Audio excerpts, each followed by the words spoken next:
What's up? It's B Dollar again, and welcome to my TNA Impact Wrestling review. Just like Bugs Bunny, I gotta take a left on Albuquerque, New Mexico, as we're here tonight, live once again, 2 weeks in a row, AMC.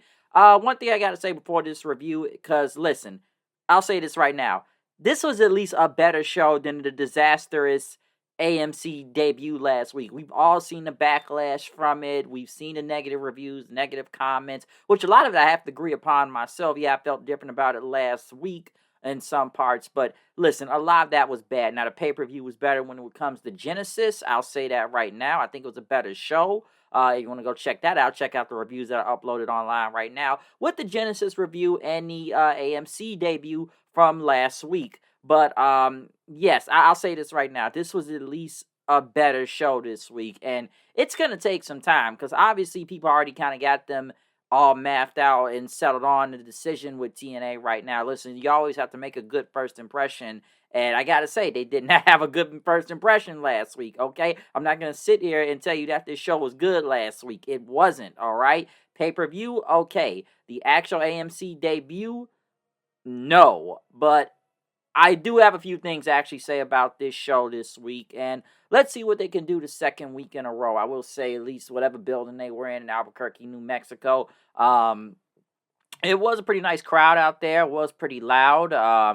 The production looked better than what I saw last week, and it didn't have a lot of problems because, yes, there was a lot of production problems with TNA last week, which that's one thing people were already kind of hoping to see was new production, given we've always talked about how bad the production has been going for TNA for years now. This was better this week. I will say the show looked better this week, and we did have kick it off with the announcers opening the show, the broadcast team, Tom Hannafan, Matthew Redwald. For some reason, they needed to have the TNA president there, Carlos Silva, which he got so much TV time last week. He was on a lot of the show last week. And me personally, I don't want to see this guy. I know some people believe I do not like him, but honestly, I don't think he really should be on camera because this guy really has no personality. He has no presence to him. I always say he either looks like he's getting cucked or bitched out there half the time, and it looks like he doesn't want to be there, and he just looks really awkward. Listen, say what you want about Scott D'Amore when it came to this company, but he had some presence, and he knew what he was talking about. But that's the difference between a wrestling guy and a business guy right here.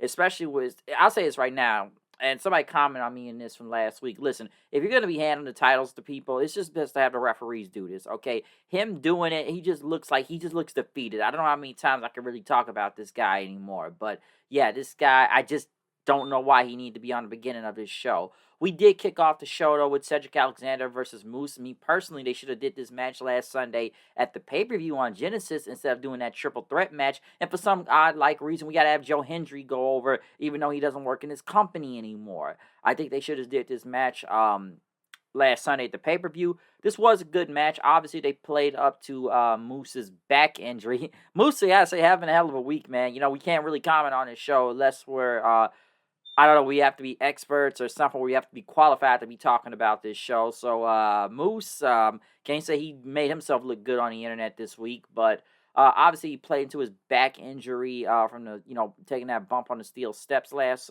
Sunday. And, I'm sorry, Saturday that pay-per-view was. But, like I said, I did enjoy this match. Cedric Alexander did end up getting the win. He ended up dodging a powerbomb, countering the Hurricane Rana for a pin. Cedric won. Moose, holding his back behind him. Like I said, they kind of gave him an out right here. Moose ended up raising Cedric's arm then. So they basically showed respect to each other. But like I said, I feel like they just should have did this match last Saturday. I don't know why they need to do it here, but I guess they needed something for this show tonight. Knowing that X Division title match is ever going to happen in the future. But yeah, they did kick it off with a pretty good match to kick off the show. Next, we did get Mike Santana. Mike Santana made his entrance, the new TNA World Heavyweight Champion. He came to the ring. He had a chair to sit in the ring. He basically had the production crew play a message that his late father had said. Basically, just remember that you've earned this way and that you deserve more and you belong here. Fans chanting, "You deserve it." Then after that, and Santana talked about how he came back to TNA 2 years ago, rebuilding himself from injuries, addiction, and, the clutches of depression, anxiety. I'm sure people are going to think he talked about AEW like he did in that promo a couple weeks ago. He basically said he was going to come for the top spot, and that's where he is right now. And he put a lot of action behind in his words and stuff. And he said that the fans deserve this too. And he said everything wasn't always perfect, but he picked himself back up.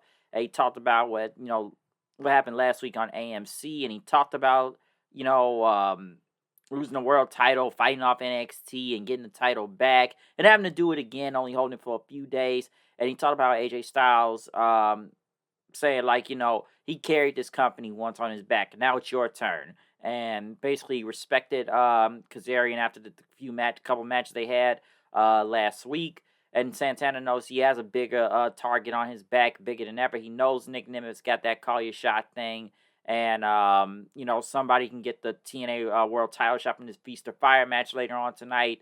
And basically, he says he stands for the fans, and he's earned his way there, and he's going to stay at the top spot. So a great promo from Mike Santana just to hype up the crowd. I thought somebody was going to come out there and interrupt him or cut him off to price up his next feud, but no, just a solid face promo, especially getting the title from last week.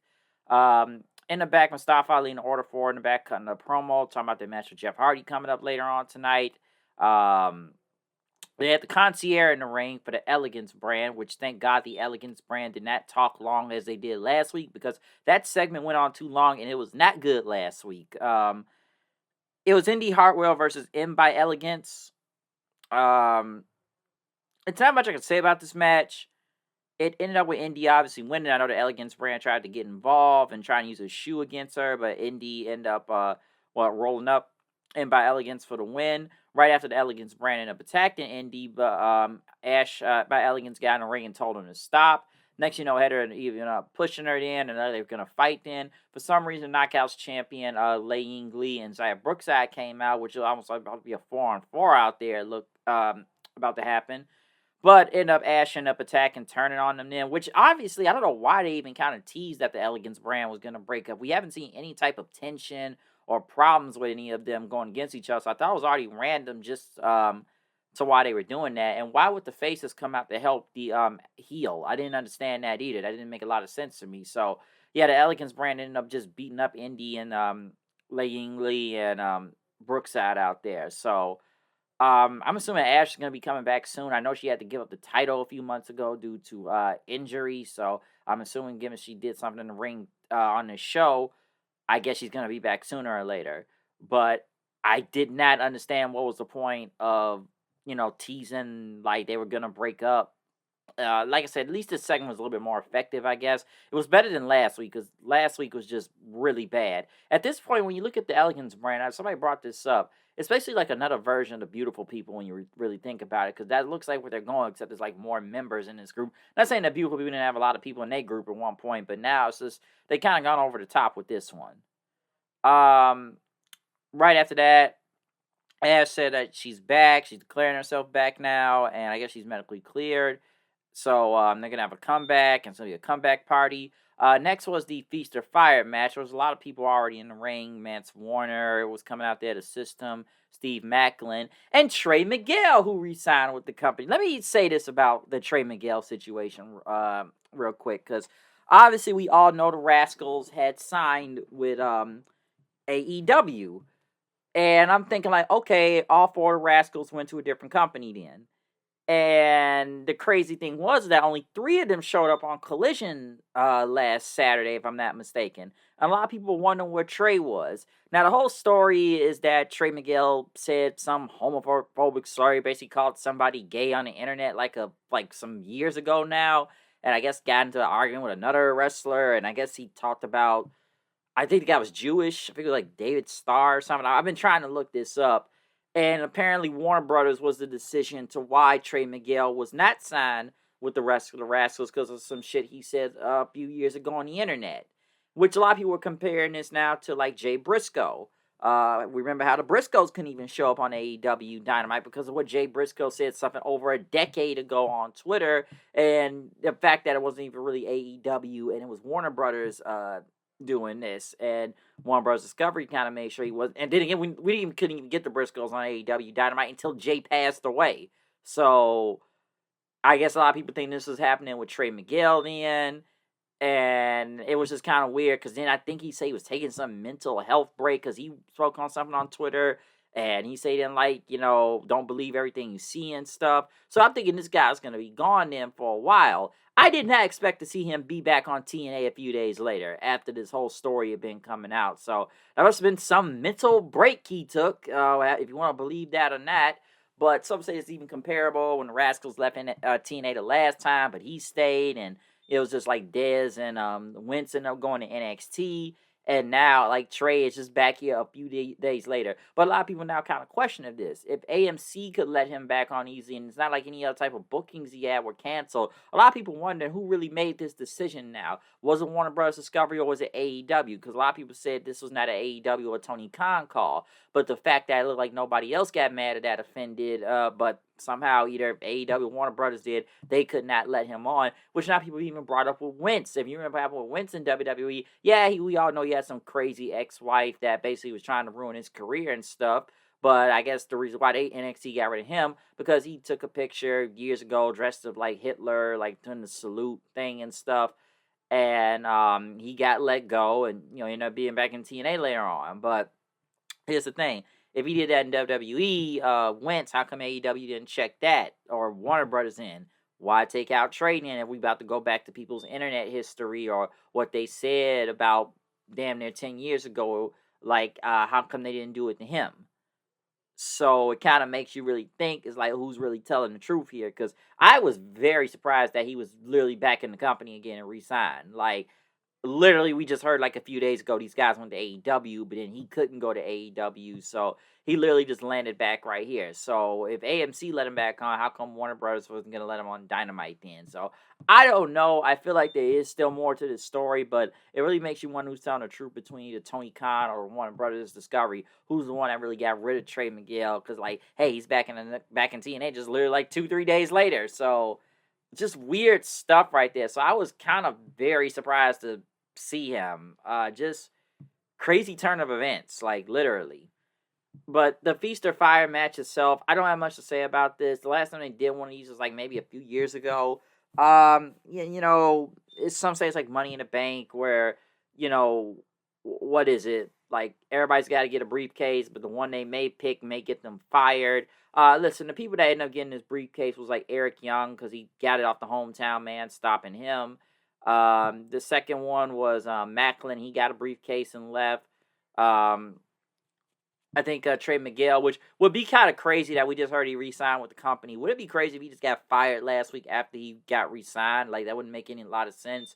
And in the fourth case, ended up getting the floor, but Myers, I think, got it, and Eddie Edwards grabbed it, and AJ Francis tried to stop him, but Eddie threw it at him and then just in a missile drop kicking him in, and he got the briefcase and walked out. So we got all four of the people that got the Feast of Fire briefcases. I don't know who I think would be fired after this, looking at everybody involved. What was it? EY, Macklin, like I said, Miguel and Edwards. I had to take a guess. Maybe EY, because he keeps doing this whole cleanse gimmick or whatever that is that hasn't really been explained yet. Macklin, I don't know. So it just, I don't know, man. When it comes to Feast of Fire, there's always been a weird thing with me throughout the years of how they done this whole thing. So I'm surprised they're doing it again.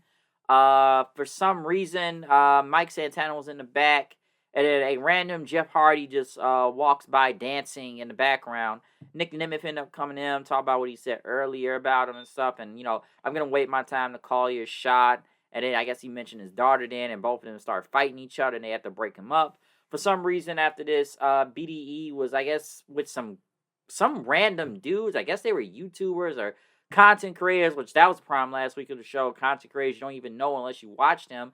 And Nick Nemeth kept coming there yelling at these guys then, saying the marks in the locker room. How many times have we heard that in wrestling? Or you're all just sitting around playing a game and you're not doing anything, but BD got up and says, like, I earned my way to get here. And he challenged him to a match next week. So, obviously that's going to be something, but still, I have no idea who the rest of these guys are in the background. Elena Black came out, cut a promo, saying, like, everybody needs to pay attention to her in the Knockouts division, that I got 1 million views on all the social media stuff in under 24 hours. I'm the one that makes headlines. I'm the one that only matters. And, next week, whoever's stupid enough to step in the foot in the ring with her, um, I should be getting a title shot right now, which I don't know, man. The jury's out on Lena Black, Cora Jade, whatever you want to say. Hey, you can go back to what me and my co-host said about her. I don't know how far this is gonna go with her. Like I said, she's not a bad promo, but I've already explained enough to what I said about her back in WWE to whatever she's about to do here right now. So we'll see. But I doubt the promo was, just a heel promo, just arrogant and stuff. So wasn't bad, but we'll see what happens. As my friend Straight Face 40 would say, let's see what happens in the ring after that. Um, Daria Ray was yelling at Santino again, which I don't know why he's just sitting there and taking this. That Elena Black is the future. And then his daughter showed up then, wanting to apologize and stuff. And we want to be I want to be a family again. And they hugged. For some reason, is Santino just stupid enough to believe her? She's gonna end up betraying him, especially after she just kicked him in the nuts several weeks ago. They've been cutting heel promos on him for the past few weeks. Then, so is he that stupid to believe this? Most likely, but we'll see. Jeff Hardy went against Mustafa Ali. The Hardys obviously super over. I actually liked this match, and it wasn't bad. I know they had the Order 4 get involved, and the Hardys were fighting them off, and Jeff doing like the double twist of fate on Mustafa and Tasha at the same time, even though it looked really bad. They did it last week. Jeff did a Swanton bomb after 3 twist of fates, and Mustafa got out of the way. He hit a 450, but Jeff kicked out then. Elijah came out and strummed his guitar, which distracted Mustafa Ali, which Jeff hit him with another twist of fate and a Swanton bomb for the win. The Righteous were in the back, basically saying that greatness has arrived and you're standing in front of it, so they're still going after the titles. Listen, I get Jeff winning, obviously he's going to pop the crowd and stuff, but if you're trying to make Mustafa Ali into a top heel, he could have won the match here. I guess it was by distraction, finished by Elias with a strum of his guitar, but even I think Jeff would have been okay. Come on, the Hardys are going to be super over in general, okay? We all know that everybody loves the Hardys and stuff, but I think Jeff could have took the loss right here, and Ali could have got the win, especially if you're still trying to build him as a top heel in this company and stuff, or trying to, but I didn't think Jeff needed even to win this match. He would have been good either way. As they announced the card for next week, I guess the final segment was going to be the system announcing their new member, because JDC is retired, and even though I don't feel like they've done this angle well enough with the whole retirement thing of him just being retired in general, how they did that stuff, he said this night isn't about him, it's about his replacement. And he said he believes this man is the future of the business. And he brought out Bear Bronson. Bear Bronson was brought in this company a few weeks ago and got a world title shot against Kazarian. And I guess now he's in the system now, which I know some people were questioning between him and his former partner or his other partner they were in AEW. I don't know what it was that got released because he beat up his wife and stuff. So I don't think this is the guy here. But he became a new member of the system. He hugged JDC and hugged everybody else. And Eddie Edwards ended up just low blowing JDC then. And then Moose was surprised. And then they beat up Moose then. So they beat him up. Alicia's the only one that's concerned out of everybody else in the system, wondering what's going on. Cedric Alexander comes for the save with a steel chair. But then next thing you know, Cedric ends up taking out Moose then with a chair. So the Moose and JDC are getting beat up in the ring. And they're all standing over them. And then Eddie Edwards is yelling and stuff. And you can't beat the system. This is the new system and stuff. So, yeah, this basically closed the show. So, we got 2 new members of the system. I didn't think Moose was going to get betrayed. I didn't see that coming. JDC just being replaced. I figured they were going to do something like that. I actually thought the whole group was just going to beat up JDC and just go with this new guy. But I didn't expect them to beat up Moose. As for Cedric Alexander and Bear Bronson joining, it's a bit of a shakeup, yes, and I guess they want to put Moose just being back as a singles competitor, not having a team with him. But I don't know. It's different, but once again, it's just kind of coming out of nowhere. I know earlier tonight we saw Moose and Cedric have a match, and then just kind of respected each other after that. But now Cedric's with the system now, and I don't know, and Alicia, whose side is she on? Because she was more concerned about Moose than being with her own husband in the group. So it just kind of happened, okay? It just happened. I don't know where it's going to lead to next. It was random in a way. I didn't think, I didn't think Moose was going to get betrayed here. So I thought that was kind of out of nowhere.